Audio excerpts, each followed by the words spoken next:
10 dias de oração. Famílias fiéis até o fim. Dia 9. A fonte do poder na família. Se o meu povo, que se chama pelo meu nome, se humilhar, orar, se me buscar e se converter dos seus maus caminhos, eu ouvirei dos céus, perdoarei os seus pecados e sararei a sua terra. 2 Crônicas, capítulo 7, verso 14. Eis-me aqui com os filhos que o Senhor me deu, como sinais e maravilhas em Israel da parte do Senhor dos exércitos que habita no monte Sião. Isaías capítulo 8, verso 18.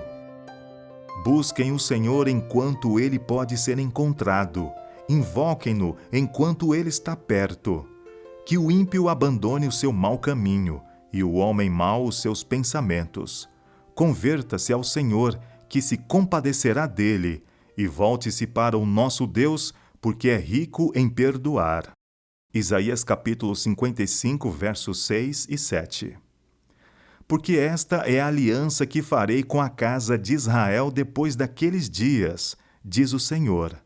Na mente lhes imprimirei as minhas leis, também no seu coração as inscreverei. Eu serei o seu Deus, e eles serão o meu povo. Não ensinará jamais cada um ao seu próximo, nem cada um ao seu irmão, dizendo: Conheça o Senhor. Porque todos me conhecerão, desde o menor até o maior deles, diz o Senhor. Pois perdoarei as suas iniquidades, e dos seus pecados jamais me lembrarei.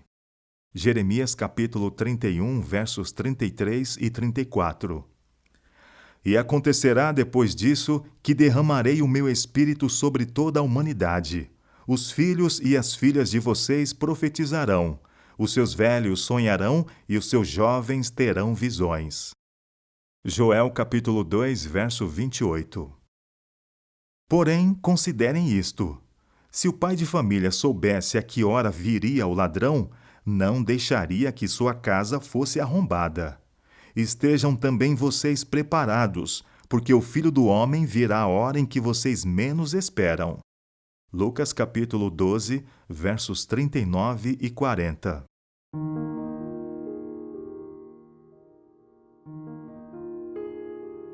Motivo de oração. Número 1. Para que o Espírito Santo seja derramado sobre você e sua família. Número 2. Por seus 5 familiares. Urgente indagação pessoal. Se temos qualquer consideração pela nossa salvação, precisamos fazer decidida mudança. Devemos buscar ao Senhor com genuíno arrependimento. É importante que confessemos nossos pecados com profunda contrição de alma para que eles sejam apagados. É preciso não ficarmos nenhum tempo mais no terreno encantado. Estamos nos aproximando rapidamente do fim de nosso tempo de graça. Cada um deve se perguntar: como estou perante Deus? Não sabemos quão breve nosso nome pode ser tomado nos lábios de Cristo e nosso caso ser finalmente decidido. Seremos contados entre os justos ou estaremos entre os ímpios? Deus tem chamado o seu povo para glória e virtude.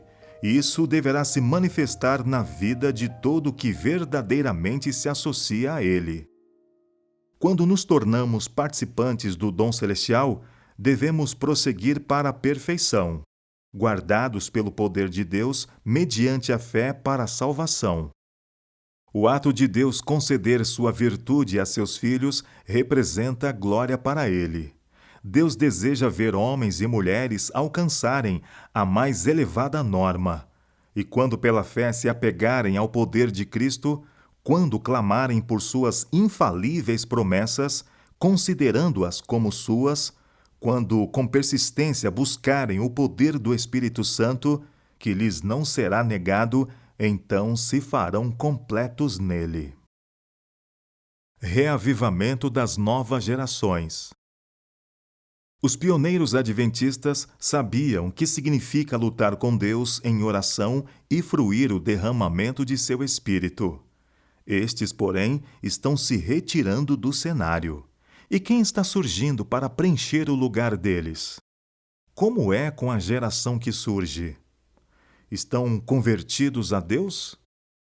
Estamos nós alerta quanto à obra que está sendo realizada no santuário celestial, ou estamos à espera de algum poder impelente que venha sobre a igreja antes de despertarmos? Temos esperança de ver toda a igreja reavivada? Esse tempo nunca virá. Reavivamento, o maior temor do inimigo. Não há nada que Satanás tema mais do que o povo de Deus limpar o caminho mediante a remoção de todo impedimento, de modo que o Senhor possa derramar seu espírito sobre uma igreja debilitada. Se Satanás conseguisse o que ele quer, nunca mais haveria outro despertamento, grande ou pequeno, até o fim do tempo. Mas não ignoramos seus ardis. É possível resistir ao poder do inimigo. Quando o caminho estiver preparado para o Espírito de Deus, a bênção virá. Satanás não pode impedir uma chuva de bênção de cair sobre o povo de Deus, assim como não pode fechar as janelas do céu para que não chova sobre a terra. O Espírito Santo e a família. Devemos ter o Espírito de Deus, senão jamais teremos harmonia no lar. A afeição no lar nunca será demasiada, porque o lar, se o Espírito do Senhor habitar nele, é um tipo do céu. Qualquer coisa que possa prejudicar a paz e a unidade do círculo familiar tem que ser eliminada. A bondade e o amor, o espírito de ternura e de longanimidade precisam ser cultivados. Se um errar, o outro exercitará longanimidade semelhante à de Cristo. A promessa do Espírito Santo não é limitada a algum tempo ou etnia. Cristo declarou que a divina influência de seu Espírito estaria com seus seguidores até o fim.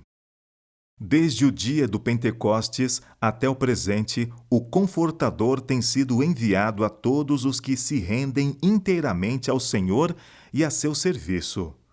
O Espírito Santo vem como Consolador, Santificador, guia e testemunha a todos os que aceitam a Cristo como Salvador pessoal.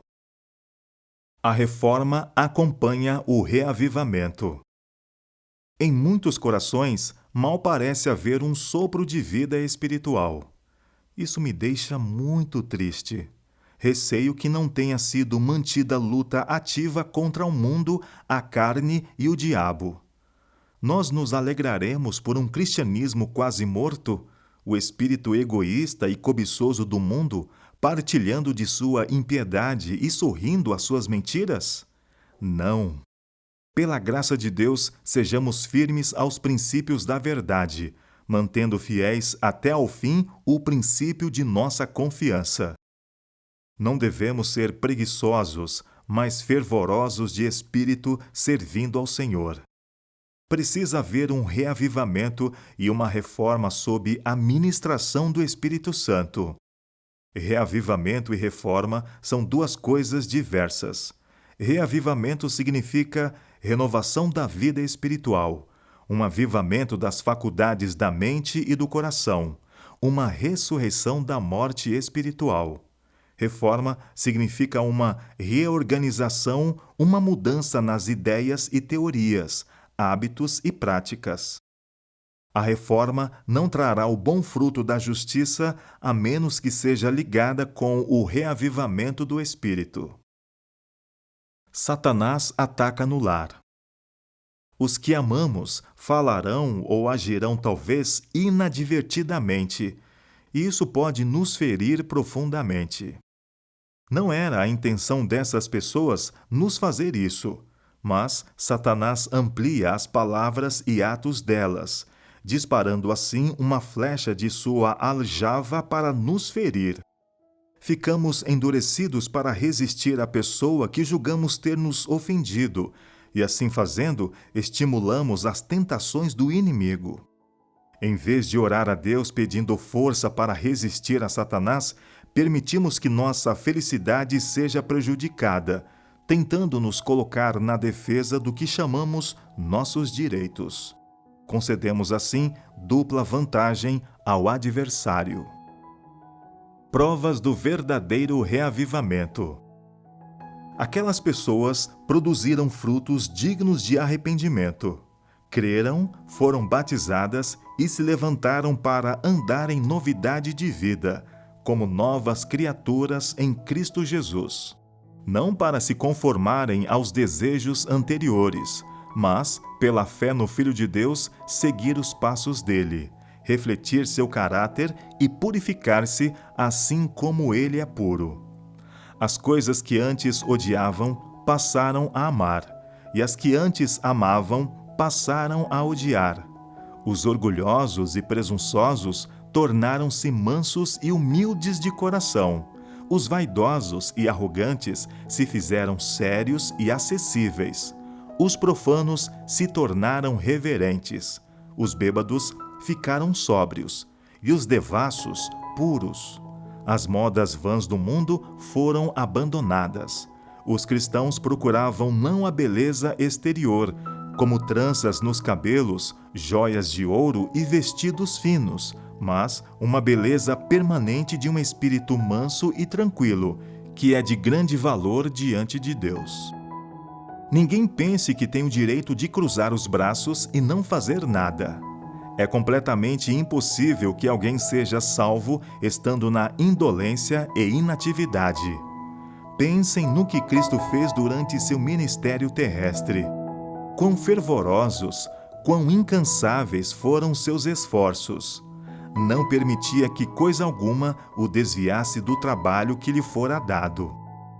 Estamos nós seguindo suas pisadas? Atividade missionária. Ofereça estudos bíblicos presenciais ou virtuais para seus 5 familiares.